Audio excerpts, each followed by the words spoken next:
बच्चों की मौत के बाद सवाल खड़ा हो गया है कि क्या करोड़ों रुपए का चंदा लेने वाली नारायण सेवा संस्थान में सब कुछ सही चल रहा है। सामाजिक कार्यकर्ता और आरटीआई एक्टिविस्ट महावीर सिंह तंवर ने आरोप लगाया है कि संस्थान द्वारा एक ही कार्य के लिए सरकार से अनुदान भी और लोगों से चंदा भी लिया जा रहा है और जमकर धोखाधड़ी की जा रही है। ये रिपोर्ट देखिए। पिछले महीने उदयपुर के नारायण सेवा संस्थान की ओर से संचालित स्कूल में फूड पॉइजनिंग से 3 बच्चों की मौत का मामला सामने आया था, जिसके बाद मामले को लेकर कलेक्टर चेतन देवड़ा की ओर से कमेटी बनाई गई। इस कमेटी ने अपनी अंतरिम रिपोर्ट में माना कि नारायण सेवा संस्थान के विबंधित केंद्र में कई खामियां थी, जिसके चलते बच्चों का स्वास्थ्य खराब हुआ। जानकारी के मुताबिक नारायण सेवा संस्थान द्वारा बच्चों की मौत का ये मामला दबाने का प्रयास किया जा रहा है और मामले में लीपापोती के लिए अपने रसूख का इस्तेमाल कर रहा है। सामाजिक कार्यकर्ता और आरटीआई एक्टिविस्ट महावीर सिंह तंवर का आरोप है कि संस्थान में अनियमितताओं की ये कोई नई वानगी नहीं है। वर्षों से इस संस्थान में कई अनियमितताएं सामने आई है, चाहे वो घोटाले से जुड़ी हो या फिर युवती की मौत से जुड़ी, जिसमें ये तो वो मामले हैं जो अखबारों की सुर्खियां बन जाते हैं, लेकिन जो मामले संस्थान द्वारा दबा दिए जाते हैं उनकी तो गिनती ही नहीं है। ऐसा सर नारायण सेवा संस्थान है उदयपुर में, उसके पुनर्वास केंद्र है।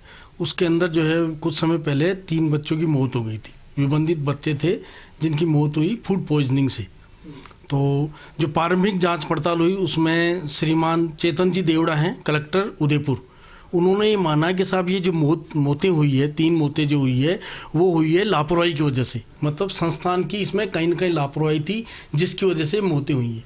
हम ये चाहते हैं कि वो जो लापरवाही हुई है ना, और जो 3 विबंधित बच्चों की जो मौतें हुई उसके खिलाफ जो है एक एफआईआर लॉन्च हो। मतलब एक ही काम के लिए 3 जगह से फंड को रेज किया जा रहा हो। तो हम ये चाहते हैं कि ये अपनी जो एनुअल जो इसकी बैलेंस शीट है, मतलब प्रॉफिट लॉस की जो बनाते हैं ये एनुअल, चाहे वो नो प्रॉफिट नो लॉस की हो, जो भी बनाते हैं उसको सार्वजनिक करें और केक जो है वो डेप्यूट करें अपने आदमी, और जो है इस पे इस संस्था की ऑडिट हो तो जनता के सामने आए कि साहब इसका फंड में कोई ये घापड़ झापड़ तो नहीं चल रहा। क्योंकि एटीजी में जो रिबेट मिलती है उसमें कहीं ना कहीं कुछ ऐसा सुनने में आता है, कुछ हो सकता है कोई प्रॉब्लम। तंवर के मुताबिक संस्थान द्वारा विभिन्न देशों में अलग अलग शाखाएं खोली गई है। विदेशों में स्थित कार्यालयों द्वारा भारत में उन कार्यक्रमों के लिए चंदा इकट्ठा किया जाता है जिसके लिए पहले ही सरकार से अनुदान लिया जा चुका है। ऐसे में ये सवाल उठता है, क्या ये वहाँ के दानदाताओं के साथ धोखाधड़ी नहीं है?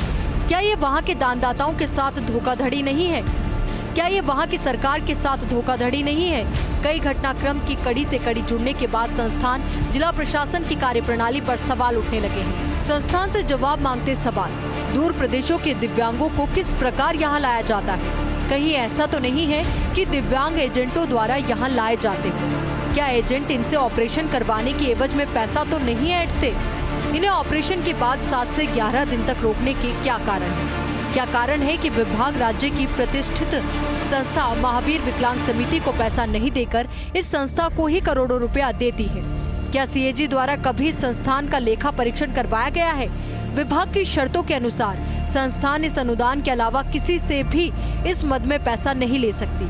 कहीं ऐसा तो नहीं है कि इसी मद में संस्थान द्वारा किसी और कंपनी से सीएसआर मद में या विदेशों से एफसीआरए के तहत पैसा बटोरा जा रहा हो?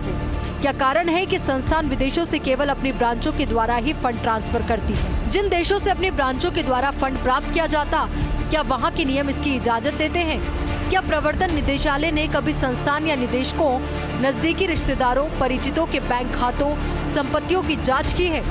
संस्थान द्वारा किन किन और सरकारी विभागों से अनुदान या रियायतें ली जा रही है? क्या संस्थान सभी सरकारी अनुदानों या रियायतों का सदुपयोग कर रही है? संस्थान के निजी दानदाता कौन?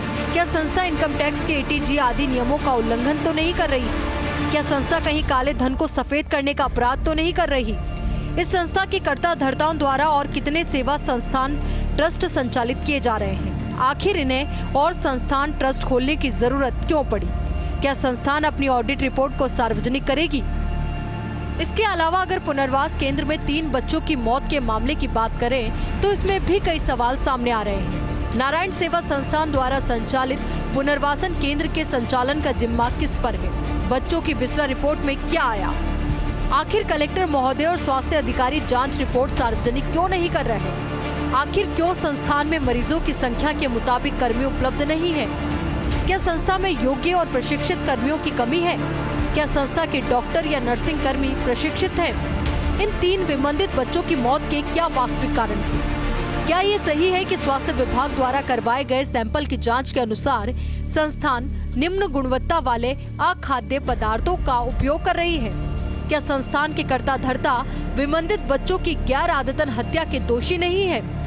आखिर क्यों पुलिस एफआईआर दर्ज कर मामले की जांच नहीं कर रही है? क्या नारायण सेवा संस्थान द्वारा मामले को दबाने का प्रयास किया जा रहा है? क्या संस्थान मामले में लीपापोती के लिए अपने रसूख का इस्तेमाल कर रहा है? कलेक्टर महोदय द्वारा करवाई गई जांच के अनुसार क्या ये सही है कि विबंधित केंद्र में खाना बनाने और पीने के पानी में इकोलाई बैक्टीरिया की उपलब्धता थी और सीवरेज सिस्टम के बोरवेल के करीब होने से पेयजल दूषित हो रहा है? ऐसी घटना की पुनरावृत्ति रोकने के लिए क्या कदम उठाए गए? जांच में दोषी मिलने पर प्रशासन द्वारा संस्थान पर क्या कार्रवाई की जा रही है? क्या कलेक्टर महोदय मामले में संस्था प्रमुखों पर लापरवाही को लेकर संबंधित थाने में एफआईआर दर्ज करवाएंगे? बहरहाल ये वो सवाल है जिनके जवाब मिलना बेहद जरूरी है। अब देखना होगा कि आखिर इन सवालों को लेकर क्या कार्रवाई की जाएगी। Nirmal Tiwari, first India news, Jaipur.